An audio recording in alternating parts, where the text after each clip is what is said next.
Shalom, salam sejahtera bagi kita semua. Hari ini sesuai dengan kalender pendidikan sekolah, maka kegiatan belajar mengajar secara daring akan dimulai pada hari ini. Tetapi diawali dengan masa pengenalan lingkungan sekolah selama 3 hari, yaitu mulai dari tanggal 12 sampai dengan tanggal 14, khusus bagi calon siswa baru. Tujuan pelaksanaan MPLS ini agar bagi siswa-siswa baru nantinya akan mengenal lebih jauh tentang kegiatan-kegiatan yang ada dan yang dilaksanakan di sekolah. Oleh karena itu, melalui pelaksanaan MPLS selama 3 hari ini, semoga para siswa akan dibekali dengan materi-materi yang nantinya akan mereka laksanakan ketika mereka berada di sekolah. Dan untuk kegiatan MPLS ini dilaksanakan selama 3 hari dengan materi-materi. Yang pertama ada kehidupan berbangsa bernegara, ada Wiyata Mandala, tata krama siswa, ada pengenalan kurikulum, ada karakter, dan kepramukaan. Itu merupakan materi-materi yang nantinya akan dipelajari dan akan diberikan oleh guru-guru selama 3 hari pelaksanaan MPLS itu. Semoga dengan materi-materi pengenalan sekolah itu, siswa-siswa yang baru lebih memperoleh wawasan, lebih memperoleh pengetahuan, sehingga nantinya ketika sudah berada di sekolah, maka seluruh adik-adik siswa baru boleh menyesuaikan dengan kegiatan-kegiatan yang sudah diprogramkan oleh sekolah. Oleh karena itu, saya berharap sebagai pimpinan sekolah agar seluruh adik-adik siswa yang mengikuti kegiatan MPLS agar benar-benar mengikuti dengan baik, agar kegiatan ini bisa berdampak terkait dengan keberadaan siswa di sekolah. Oleh karena itu juga bagi para guru-guru yang akan memberikan materi-materi ini diharapkan agar mempersiapkan diri dengan baik sehingga dapat menjalankan tugas dan tanggung jawab dalam rangka melaksanakan materi pengenalan lingkungan sekolah. Dan oleh karena itu, dengan memanjatkan puji syukur kepada Tuhan, maka hari ini, Senin 12 Juli tahun 2021, maka kegiatan MPLS di SMP Negeri 4 Tondano dinyatakan resmi dibuka. Terima kasih.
Wawasan adalah suatu pandangan.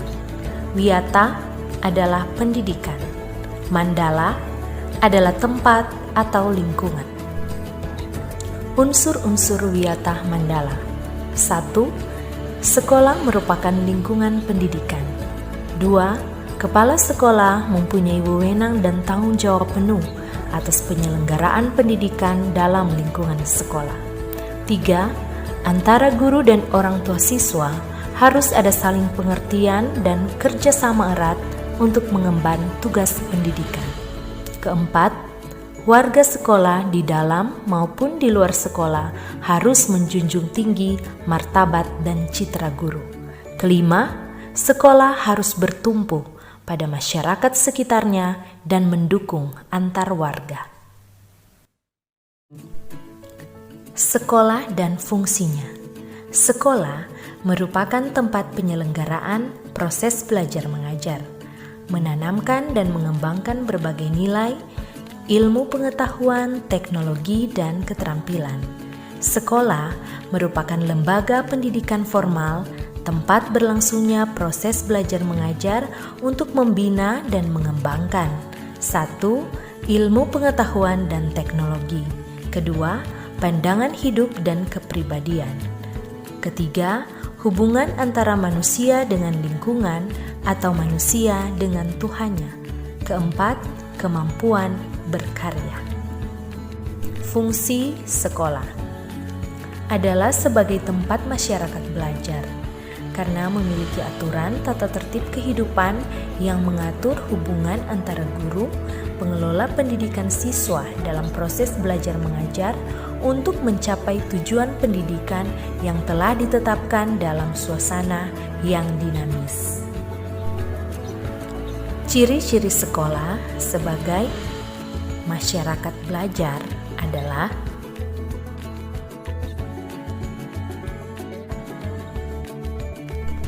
prinsip sekolah. Sekolah sebagai wiyata mandala selain harus bertumpu pada masyarakat sekitarnya, juga harus mencegah masuknya faham sikap dan perbuatan yang secara sadar atau tidak yang dapat menimbulkan pertentangan antara sesama karena perbedaan suku, agama, asal-usul atau keturunan, tingkat sosial ekonomi, serta perbedaan paham politik. Sekolah tidak boleh hidup menyendiri, melepaskan diri dari tantangan sosial budaya dalam masyarakat tempat sekolah itu berada. Sekolah juga menjadi suri teladan bagi kehidupan masyarakat sekitarnya, serta mampu mencegah masuknya sikap dan perbuatan yang akan menimbulkan pertentangan. Untuk itu, sekolah memiliki prinsip-prinsip sebagai berikut.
Penggunaan sekolah. Sekolah sebagai suatu lembaga pendidikan yang diperuntukkan sebagai tempat proses kegiatan belajar mengajar tidak diperbolehkan dijadikan sebagai tempat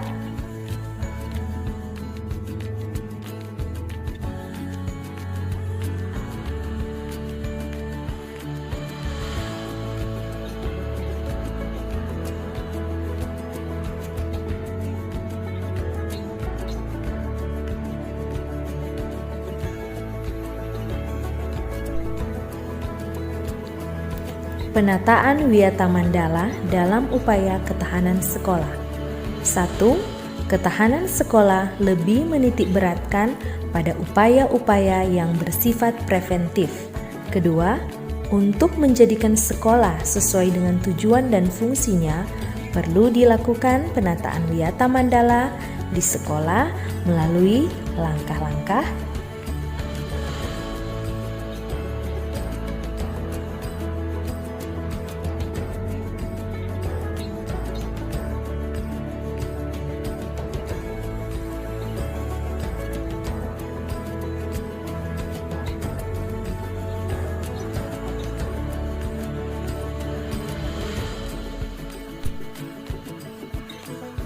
tugas, wewenang, dan tanggung jawab kepala sekolah dalam hal pelaksanaan Wiyata Mandala.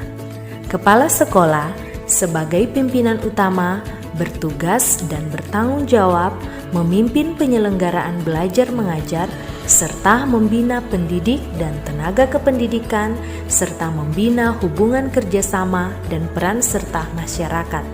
Kepala sekolah dalam melaksanakan penataan Wiyata Mandala di sekolah dengan melakukan kegiatan-kegiatan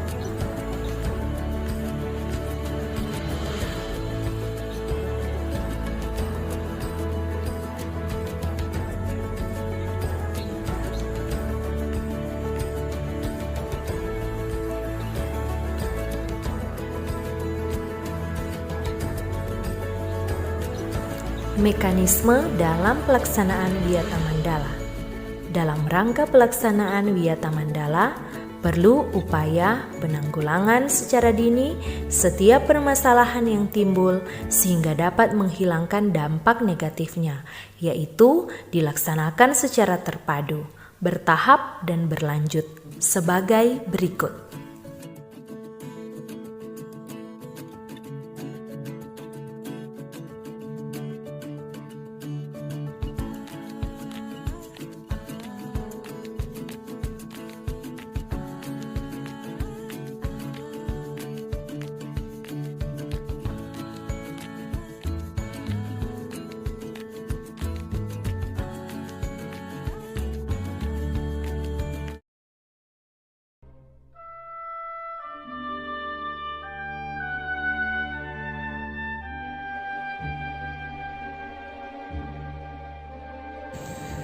Selamat pagi adik-adik sekalian.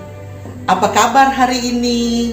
Saat ini kita memasuki hari pertama masa pengenalan lingkungan sekolah. Dan saat ini juga Ibu akan membawakan materi yaitu kesadaran berbangsa dan bernegara. Dan Ibu perkenalan, nama Ibu Ria Nender dan Ibu mengajar mata pelajaran PPKN. Materi kesadaran berbangsa dan bernegara. Di era sekarang ini, di era globalisasi saat ini, kita harus bersama-sama menyadari akan berbangsa dan bernegara. Karena saat ini banyak masyarakat yang tidak lagi memahami apa itu kesadaran berbangsa dan bernegara. Nah, oleh sebab itu, kita atau kamu sebagai siswa-siswa SMP yang akan memasuki SMP Negeri 4 Tondano harus tahu bagaimana kita harus menyadari itu kesadaran berbangsa dan bernegara. Nah, contoh pada saat ini banyak masyarakat yang tidak lagi menyadari. Contohnya bagaimana? Tawuran antar warga, perkelahian antar pelajar, bahkan dalam pilkada terdapat bermacam-macam perselisihan. Berbagai masalah yang berkaitan dengan kesadaran berbangsa dan bernegara. Nah, itu semua kita harus ada rasa tanggung jawab. Bagaimana agar supaya masalah-masalah itu boleh terselesaikan. Nah, kita lihat dalam dasar negara kita yaitu Pancasila, ya, dan dasar negara kita adalah Pancasila yang kita harus taati, yang kita harus lestarikan dalam kehidupan berbangsa, dan bernegara. Dan Undang-Undang Dasar 1945 itu merupakan aturan bagi seluruh masyarakat Indonesia dalam memelihara kesadaran berbangsa dan bernegara. Kesadaran bela negara yaitu kita harus mempertahankan negara kita dari ancaman baik dari dalam maupun dari luar negeri. Nilai-nilai bela negara yang lebih dipahami penerapannya dalam kehidupan bermasyarakat, berbangsa, dan bernegara ada 5, antara lain 1. Cinta tanah air, 2. Kesadaran berbangsa dan bernegara, 3. Pancasila, 4. Rela berkorban untuk bangsa dan negara, dan kelima, memiliki kemampuan bela negara. Nah, kesadaran bela negara dapat diwujudkan dengan cara ikut dalam mengamankan lingkungan sekitar, seperti menjadi bagian dari Siskamling, membantu korban bencana, sebagaimana kita ketahui bahwa Indonesia seringkali mengalami bencana alam, menjaga kebersihan, minimal kebersihan tempat tinggal diri kita sendiri. Nah, apabila kita mengajarkan dan melaksanakan apa yang menjadi faktor-faktor pendukung kesadaran berbangsa dan bernegara, maka negara kita dapat menjadi masyarakat yang baik. Pada pendidikan kewarganegaraan ditanamkan prinsip etika multikulturalisme, yaitu kesadaran perbedaan satu dengan yang lain menuju sikap saling menghormati antara satu dengan yang lain. Dalam negara kita atau dalam masyarakat, kita harus memiliki sikap nasionalisme, ya, nasionalisme. Nasionalisme ada 2 macam. Nasionalisme dalam arti sempit dan nasionalisme dalam arti luas. Nah, bagaimana itu dalam arti sempit? Nasionalisme dalam arti sempit mencintai bangsa sendiri secara berlebihan, sehingga menganggap bangsa lain rendah kedudukannya. Itu adalah nasionalisme dalam arti sempit. Nah, dalam arti luas, yaitu sikap mencintai bangsa dan negara sendiri dan menganggap semua bangsa sama derajatnya. Berarti kita harus memilih nasionalisme yang artinya luas, yaitu mencintai negara kita dan mencintai negara lain. Nah, sekarang sikap patriotisme. Tadi Ibu sudah sampaikan nasionalisme, sekarang patriotisme. Patriotisme adalah rela berkorban untuk mempertahankan negara kesatuan Republik Indonesia. Jadi kita rela berkorban, nyawa pun kita rela korbankan demi keutuhan negara Republik Indonesia. Sikap patriotisme dalam kehidupan sehari-hari dapat dilaksanakan dalam 3 lingkungan. Yang pertama lingkungan keluarga, yang kedua lingkungan sekolah, dan yang ketiga lingkungan masyarakat.